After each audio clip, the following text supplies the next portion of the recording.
भगवान बोले हम चरण धुला ले, तो केवट बोला हम पे कोई एहसान करोगे, औरों से उतरा ही लेते हैं, आपसे नहीं लेंगे। आपके चरण कमल धोकर नाव में बिठा के पार कर दूंगा, उतरा ही नहीं लूंगा। महाराज दशरथ की सौगंध, बेचारे को बोलना नहीं आ रहा था। वो ऐसे ही है जैसे बलिदान, बलि के दान को बलिदान बोलते हैं, है ना। भीष्म प्रतिज्ञा, ऐसे ही दशरथ शपथ। सौगंध की कीमत तो इन लोगों से पूछो। दशरथ शपथ, हमारे पास कोई सौगंध की कीमत थोड़ा ही है। एक सज्जन अपने गुरुजी से बोले अपना फोटो दे दो। गुरुजी बोले किस लिए? बोले दुकान में रखना है, पूजा के लिए नहीं, सामान बेचना पड़ता है, झूठ सच बोलना पड़ता है, तो कसम खाने के लिए चाहिए कि गुरुजी के साथ। लक्ष्मण जी ने चढ़ाया बाण, केवट बोला मार दो मेरा बड़ा सौभाग्य,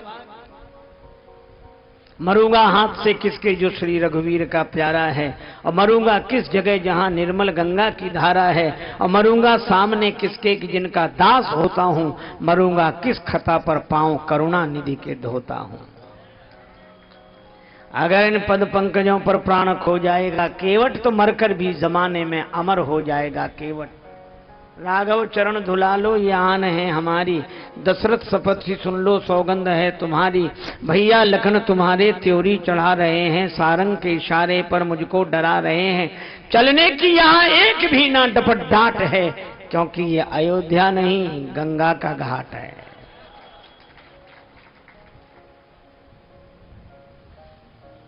लक्ष्मण जी चलाओ बाण, राम जी की बदनामी होगी कि राम जी ने छोटे भाई से कह के मरवा डाला, वो तो चरण धो रहा था।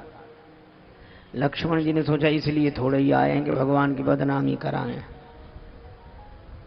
बाण रख लिया।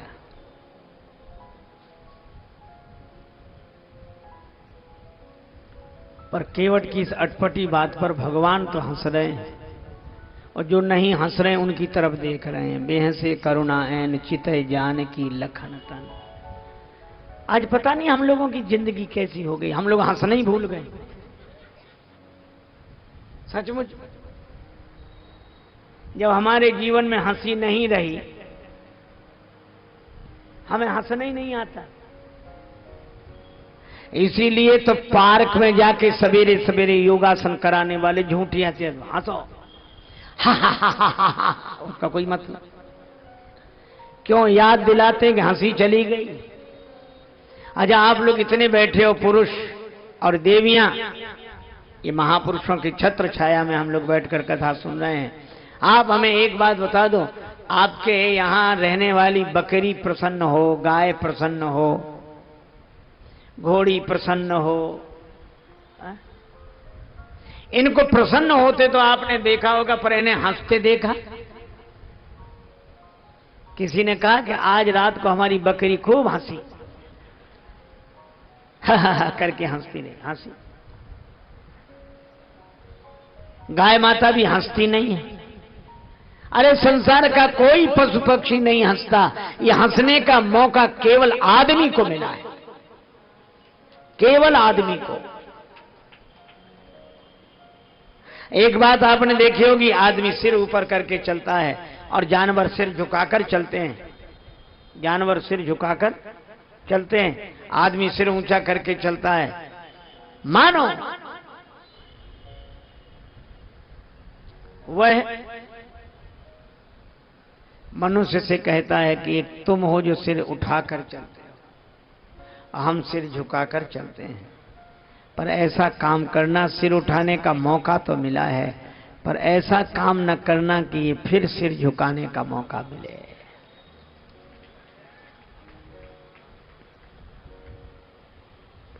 इसलिए हंसने का मौका मिला है, हंसें, पर दूसरों पर नहीं। आजकल तो हास्य की बातें करने वाले कवि, हास्य कवि, हास्य की कविता ही नहीं होती, हास्यास्पद होती, हास्यास्पद। वो ऐसी कविता सुनाते हैं कि कविता पर हंसी नहीं, कवि पे हंसी आती है। कहां गई हमारी जिंदगी? हम लोग हंसते थे। अब तो बहुत ज्यादा कोई महत्वपूर्ण हंसी की बात सुनाओ तो कुछ लोग मालूम कहते हैं हंसते हैं, बहुत बढ़िया हंसी सुनकर बस कुछ तो मुस्कुरा कर हैं अरे बस आती नहीं। एक आदमी तो सुना रहा था कि एक गधा अकेला हंस रहा था पार्क में, और उसके एक दिन पहले सारे पशु पक्षी हंस रहे थे। तो एक आदमी ने पूछा कि भैया कल तो सब जानवर हंस रहे थे, तब तो तुम हंसे नहीं, और आज तुम अकेले हंस रहे हो, कल्पना है? गधे ने कहा कि हाँ आज हम अकेले हंस रहे हैं। कहा क्यों? बोले कल बंदर ने एक चुटकुला सुनाया था, हमारी समझ में वो आज आया है। हमें समझे में नहीं आती बात, काहे पे हंसना है। इसलिए एक सूत्र आप याद रखो, अगर किसी ने कुछ कह दिया, सुनो बच्चा, सब लोग सुनो, किसी ने कुछ कह दिया तो हंसी में उड़ाओ, पर उसकी हंसी मत उड़ाओ।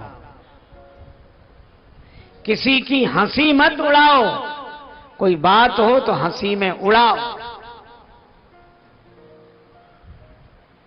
हम तो बातों में थोड़े थोड़े खिन्न होते हैं। अब तो पुराने जमाने में हमारे यहां होलियां होती थी, कैसे कैसे लोग गालियां देते थे लेकिन हंसते रहते थे।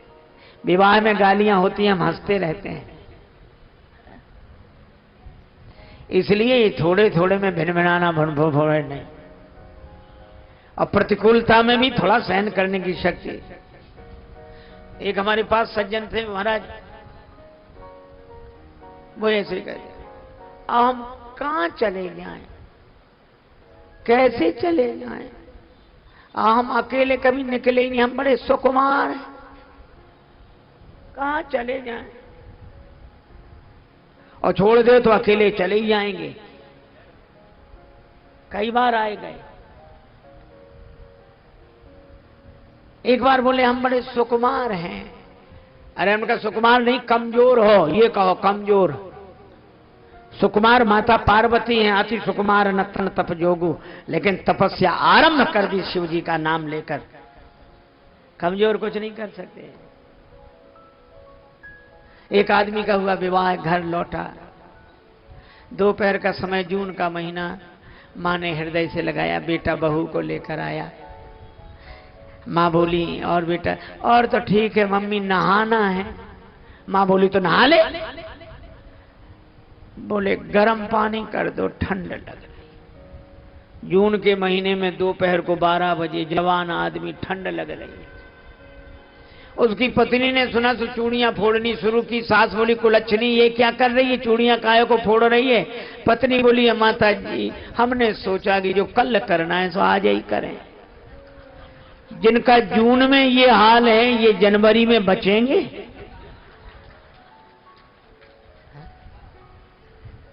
एक आदमी कोट सिला रहा था,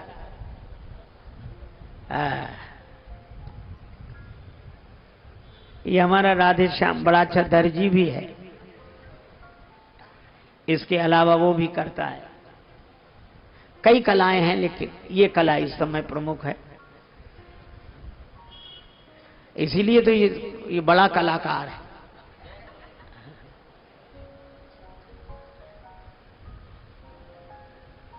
दर्जी के पास जाओ तो क्या कहते हैं ऐसे लोग जो कमजोर दुबले पतले,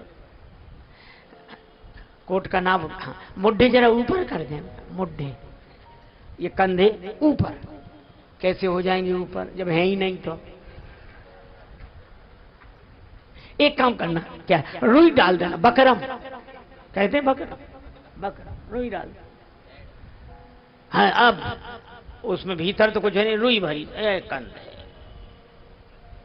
दिख तो रहे हैं, लेकिन किसी से लड़ाई हो जाए तो ये रुई के कंधे काम आएंगे?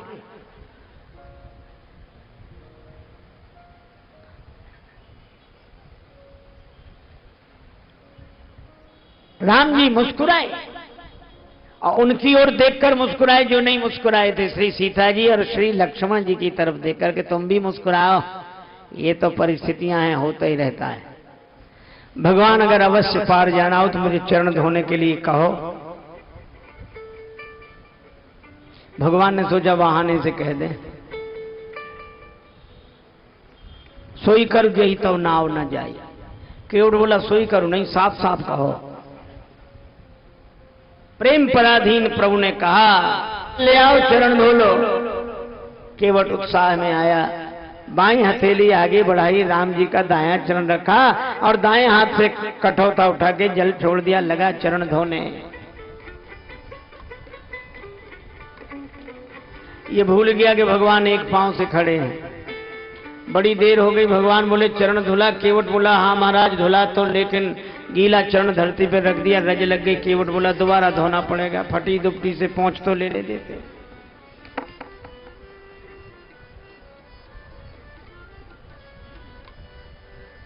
भगवान बोले तो हम एक पांव से कब तक खड़े रहे। केवट बोला सुनो महाराज, गौतम तीय तारण अधम उदाहरण है, प्रेम से पगों को पखारन मोह दीजिए, धोए चरण को बिनु पहुंचे धरणी में धरो लागी, रज फेर भ्रम दुगुन ना कीजिए। लेखन में जड़े कण कहते देख देख धोऊं, आप एक पगते खड़े याते न कीजिए, और चाहो अवलंब तो विनीत जू विलंब बिनु, नाथ मेरे माथ पे सो हाथ धर लीजिए। पाद प्रक्षालन हुआ, भगवान ने कहा अब पार करो। केवट बोला अभी नहीं, आपके लिए घाट का नियम नहीं तोड़ूंगा, पहले यात्री उन्हें पहले पार करूंगा। भगवान ने कहा हमें तो दिख नहीं रहे कौन से यात्री। केवट बोला आपको दिख गए होते तो पार ही ना हो गए होते।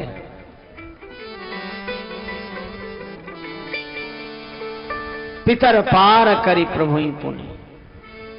पार हुए, केवट ने चरणों में दंडवत किया। भगवान को लगा कि इसे कुछ दिया नहीं। श्री जानकी जी ने मुद्रिका उतार कर दे दी। यह है हमारे यहाँ का आदर्श दाम्पत्य। अंगूठी दी। भगवान ने केवट से कहा उतराई ले लो। केवट बोला हमारी इच्छा नहीं है, पहले इच्छा थी अब रही नहीं इच्छा। भागती फिरती थी दुनिया जब तलब करते थे हम, और छोड़ दी हमने तलब तो बेकरार आने को है। मैं आपसे मांगने के लिए तैयार खड़ा था, आपकी आवाज आई मांगी ना हो। मैंने सोचा कि जो मुझसे ही मांग रहा हूं मैं उससे क्या मांगू, और फिर मैं उनसे मजदूरी लेता हूं जिन्हें पार करता हूं। मैंने आपको पार किया नहीं। भगवान ने कहा पार किया नहीं तो हम पार आए कैसे। केवट बोला यही तो हम पूछ रहे हैं कैसे आए। भगवान ने कहा नाव से। केवट बोला नाव किसकी का तुम्हारी। केवट ने कहा तो नैया तो मेरी ही पार लगी है, आप पार होने के लिए नहीं आए थे, मेरी नैया पार लगाने के लिए आए थे। तो उतराई तो मुझे देनी चाहिए, दे नहीं सकता तो ले कैसे लूं, और अगर ले लूंगा तो बिरादरी वाले अलग कर देंगे। हमारी आपकी जाति एक है, हम आप भाई भाई हैं, सगे भाई हैं। भगवान ने लक्ष्मण जी की तरफ देखा कि सुन रहे हो। लक्ष्मण जी बोले अभी क्या है और लगाओ वो, अभी तो काका बनेगा, चाचा बनेगा, जाने क्या क्या बनेगा। भगवान ने कहा जब बताओ तुम भाई कैसे। मैं गंगा तट का माझी हूं, तुम भवसागर के केवट हो। मैं इस गंगा के तीर में हूं, तुम उस भव सरिता के तट हो। मजदूर कहीं मजदूरों से मजदूरी लेते हैं भैया, मल्लाह कहीं मल्लाहों से मल्लाही लेते हैं भैया। अपने को ऋणी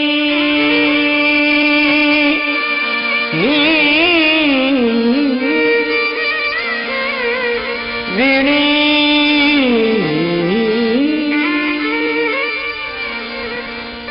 समझते हो तो ऋण तुम वहीं चुका देना।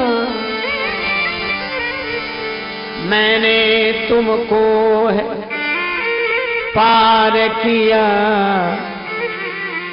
तुम मुझको पार लगा देना।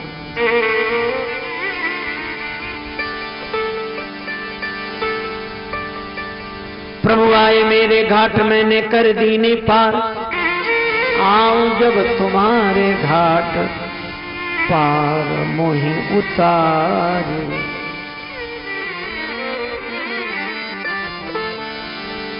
लक्ष्मण जी ने कहा कि ले लो। भगवान कह रहे, केवट बोला कि नहीं, हम नहीं लेंगे, वचन दे चुके थे, न नाथ उतराई चे, हम गरीब हैं पर वचन के धनी हैं। लक्ष्मण जी बोले, भगवान को भी वचन का प्रवचन दिए जा रहा, ले ये भगवान दे रहे हैं उतराई तो। केवट बोला, क्षमा करो महाराज, मेरा वचन आपके बाण की तरह नहीं है, जो धनुष पर चढ़ तो जाता, बिना चले उतर जाता है।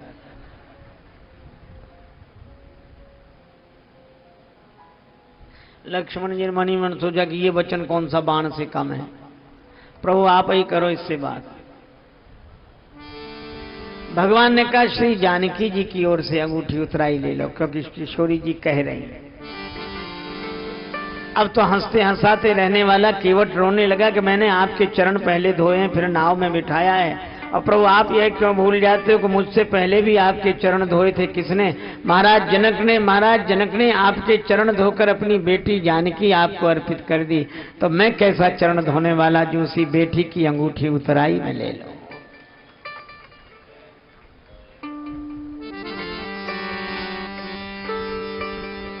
नाथ आज मैं काह न पावा,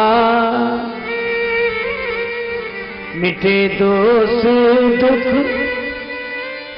दारिद दावा, बहुत काल प्रभु कीन मजूरी, आज दीन विधि बनी भली भूरी, फिरती बार नाथ जो देवा,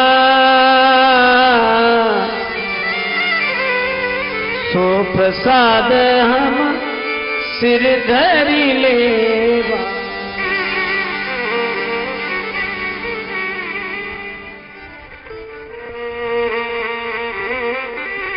हमारे दोष दुख दरिद्रता सब मिट गए, पितरों को पार कर दिया, पितृदोष मिट गया। आप मेरी अटपटी बात पर हंसने लगे तो मेरा दुख मिट गया, और आपने मुझसे नाव मांग ली तो मेरी दरिद्रता मिट गई।